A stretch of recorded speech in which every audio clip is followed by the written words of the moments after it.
आज हम बात कर रहे हैं वास्तु। वास्तु क्या है और ये किन सिद्धांतों पे काम करता है, आज इसी के बारे में हम चर्चा करने जा रहे हैं। वास्तु की परिभाषा क्या है, वास्तु है क्या एक्चुअल में, इसी के बारे में हमें जानना है, समझना है, हमें विचारना है। वास्तु शब्द की उत्पत्ति संस्कृत शब्द वस निवासी से हुई, जिसका अर्थ है रहने लायक स्थान, एक ऐसा आदर्श स्थान जिसमें हम रह सकें। वास्तु का जो प्रयोग है, समकालीन प्रयोग, उसमें जो वास्तु है, वास्तु भवन की डिजाइन को समझना या जानना है। उसे एक सुसंगठित रूप से, व्यवस्थित रूप से वास्तु को, भवन को व्यवस्थित करना ही वास्तु है।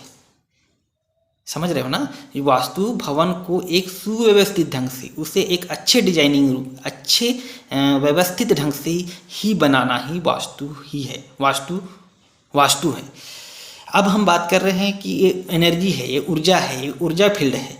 वास्तु एक प्रकार से एक ऊर्जा है। आपने महसूस किया होगा कि किसी घर या मकान या दुकान या मॉल या फिर मंदिर, गुरुद्वारा, है ना, मस्जिद, जितने भी हैं तीर्थ स्थल, तो अलग अलग जगहों पे जाने से आपको एक अलग अलग फील उत्पन्न हुआ, अलग अलग भाव उत्पन्न होंगे, आपके मनस में अलग विचार उत्पन्न हुए होंगे। तो एक एनर्जी है, कौन सी एनर्जी है, ये कौन सी ऊर्जा है, इसको हमको समझना होगा, जानना होगा, मंथन करना होगा।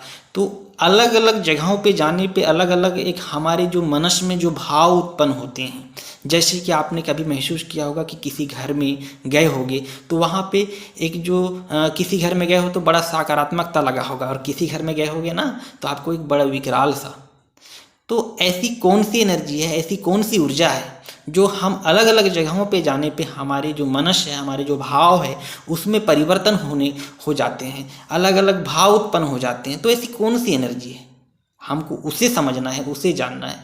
तो कहीं ना कहीं जो मकान है, दुकान है, ऑफिस है या मॉल है, जो भी है, मंदिर है, मस्जिद है, गुरुद्वारा है, जो भी है, तो उस जगह की जो एनर्जी है कहीं ना कहीं वो वास्तु के अकॉर्डिंग है या वास्तु के अनअकॉर्डिंग है, वास्तु के अनुरूप है या वास्तु के स्वरूप है। तो अगर मान लो वास्तु के अनुसार है तो हमें अच्छा फील होगा, अच्छा मतलब वहाँ एक सकारात्मकता माहौल उत्पन्न होता है। और वास्तु के अकॉर्डिंग नहीं है तो थोड़ा सा विकराल सा जो हमारे जो मन का जो भाव है उसमें परिवर्तन होना चालू हो जाएगा, उसमें एक अलग सा फील उत्पन्न होता है। आपने भी अगर महसूस किया होगा कि कभी किसी घर में गए होगे तो बड़ा एकदम सकारात्मकता लगा होगा, और किसी घर में तो बड़ा विकराल सा। तो ऐसी कौन सी एनर्जी है ना? ये महसूस करने का विषय है, हमें ही चिंतन करना है, हमें ही मंथन करना है। तो हमें समझना होगा कि अलग अलग जगह जाने से हमारे जो मनस है, हमारे जो विचार हैं, क्यों परिवर्तन हो जाते हैं। क्या हमारे मन में, हमारे विचार में एक ये इस प्रकार की जो एनर्जी है, इस प्रकार की जो ऊर्जा है, ये ऐसा क्यों होता है?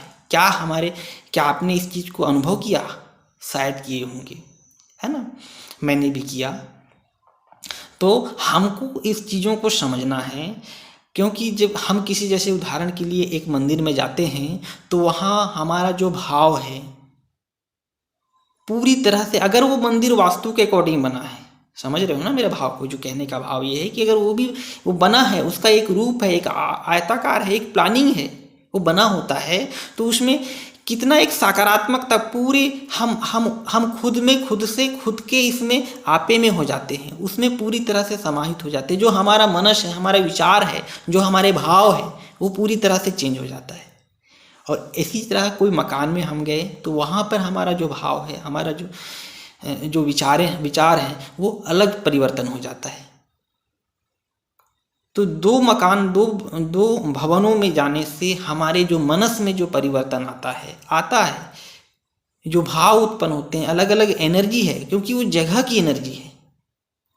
और उसी एनर्जी, वही ऊर्जा को हमको जानना है, समझना है, और वही ऊर्जा ही मतलब एक वास्तु है। अगर मान लो जो मकान है वास्तु के अकॉर्डिंग है तो उसमें हमको सकारात्मक परिणाम मिलता है, हमें एक शांति का अनुभव होता है, हमें एक अच्छा फील होता है। अगर मान लो वास्तु के अकॉर्डिंग नहीं है तो वही मकान, वही दुकान, वही मॉल, वही ऑफिस, वही सब कुछ अगर वास्तु के अकॉर्डिंग नहीं है तो हमको क्या होता है, एक मतलब एक जो एनर्जी है ना, उसमें जो ऊर्जा है ना, वो मतलब इतना अच्छा परिणाम नहीं देता अगर वास्तु के अकॉर्डिंग नहीं है तो। समझ रहे हो ना? जो मेरा भाव है, कहने का मतलब ये है कि आपके जो मनस में एक जगह, एक मकान से दूसरे मकान में जाने से आपके मनस को चेंज कर दे या आपका मन परिवर्तन हो जाए, होता है, आप महसूस करोगे, तो वही वास्तु है। क्योंकि ये क्या का प्रभाव है? वास्तु का ही प्रभाव है एक प्रकार से। पूरा सृष्टि, पूरा ब्रह्मांड कहना चाहिए, वास्तु पूरे ब्रह्मांड में ऊर्जा निहित है।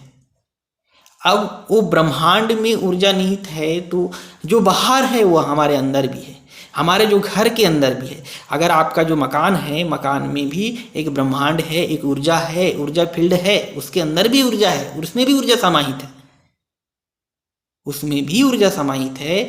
तो अलग अलग जगहों पे, अलग अलग स्थान पे जो ऊर्जा है, तो मकान का, जब हम कोई मकान का निर्माण करते हैं, कोई भी मकान की बात करते हैं, मकान हो, दुकान हो, भवन हो, जो भी हो, मंदिर हो, गुरुद्वारा हो, जब हम किसी भी चीज़ का चारों तरफ से जब आवरण हो जाता है, चारों तरफ से उसका बाउंड्री हो जाता है, तो वहाँ वास्तु का जन्म हो जाता है, अलग एक एनर्जी उत्पन्न हो जाती है। और यही एनर्जी एक, जब एनर्जी उत्पन्न हुई, वहाँ ऊर्जा उत्पन्न हुई, ऊर्जा, ऑटोमेटिक ऊर्जा, वास्तु पुरुष का जन्म हो जाता है। तो उसी ऊर्जा, वही ऊर्जा, अब वो चाहो, अब वो ऊर्जा अब वास्तु के अकॉर्डिंग हो या ना हो, वो डिपेंड करता है कि अब बनाए हैं, उसका निर्माण किए हैं, अब उसका वास्तु के फलस्वरूप, वास्तु के अनुरूप अगर किए हैं तो अच्छे परिणाम देंगे, अगर वास्तु के अनुरूप नहीं होगा तो उसका परिणाम थोड़ा दुष्परिणाम होगा। तो कहने का भाव ये है कि मतलब कि हमें हर एक ऊर्जा, हर एक एनर्जी को जानना है, समझना है, और उसी को ही एक सही सुसंगठित रूप से व्यवस्थित करना ही वास्तु है। कोई भी एनर्जी को एक सुसंगठित, व्यवस्थित रूप से प्लानिंग के तहत, एक योजना के तहत, एक अच्छी डिजाइनिंग करना ही वास्तु है। Thank you.